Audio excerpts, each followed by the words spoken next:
안녕하세요. 성인간호학 COPD 호흡법 간호중재를 맡은 12조 조정희입니다. COPD 호흡법 간호중재의 목차입니다.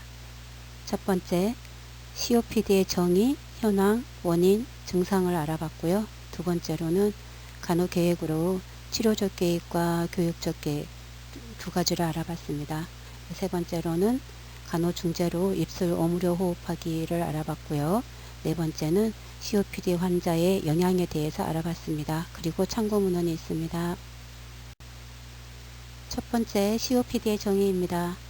완전히 회복되지 않는 기류 제한을 특징으로 하는 폐질환으로서 흡연, 직업적 노출, 실내 오염, 감염 등에 의해서 기도와 폐 실질에 이상에 의해 발생하고요.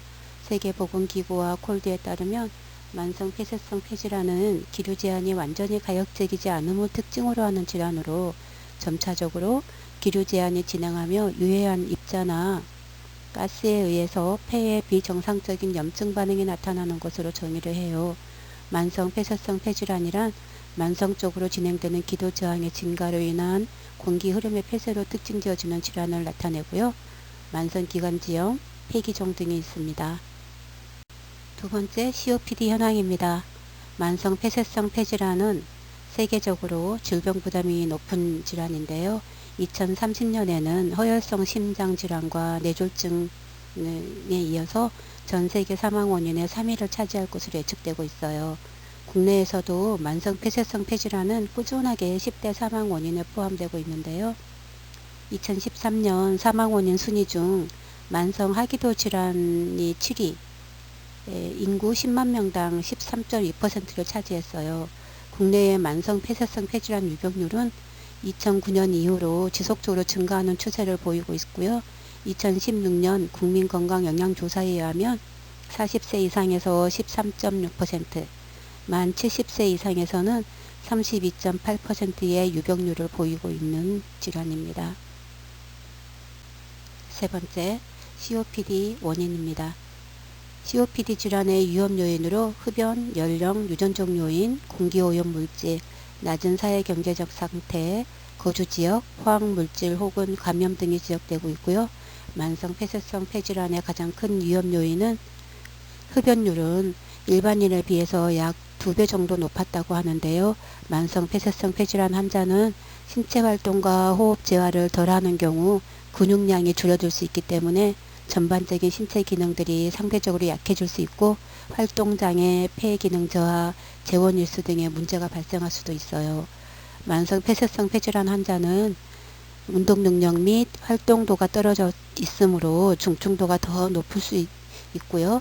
그 활동량이 줄어들면 근육량이 감소해서 이에 따라서 호흡 곤란이 더 심해지는 악순환의 고리를 밟게 된다고 해요. 두 번째, COPD 증상입니다. 만성 폐질 환자의 주요 증상은 호흡 곤란이고요. 닫힌 세포기도가 흡기 시 열리면서 폭발적인 소리가 나고 공기가 분비물과 부딪히면서 머리카락을 비비는 듯한 거품이 이는 듯한 악설림이 납니다. 만성 폐질 환자들은 흔히 호흡 곤란과 기침, 객담 등의 호흡기 증상뿐만 아니라 피로와 수면장애, 기억력 감퇴와 같은 전신적인 증상도 함께 경험하게 되는데요.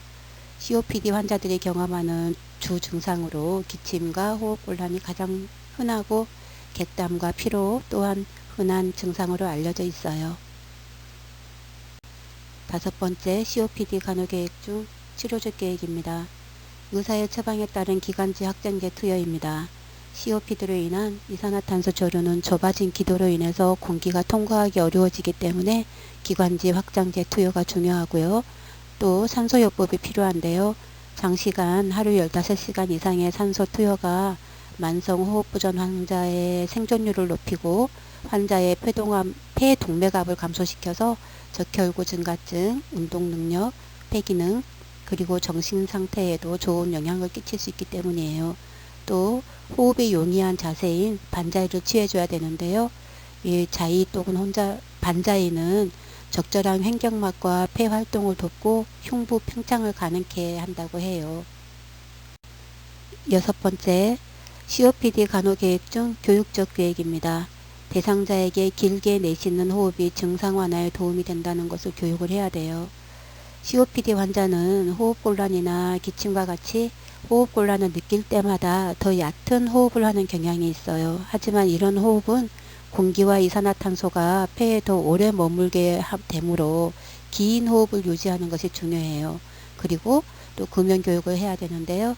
나이와 관계없이 모든 흡연 환자는 금연을 해야 합니다.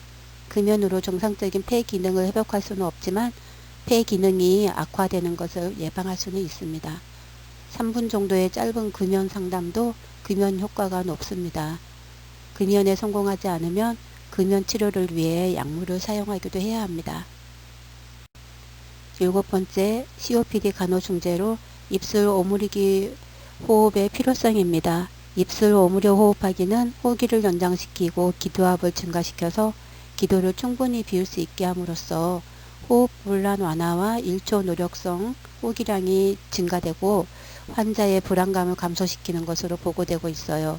폐포 환기와 호흡 양상의 변화, 호흡근의 근력 강화, 또 기침의 효율성을 증가시키기 위한 목적으로 시행하기도 해요.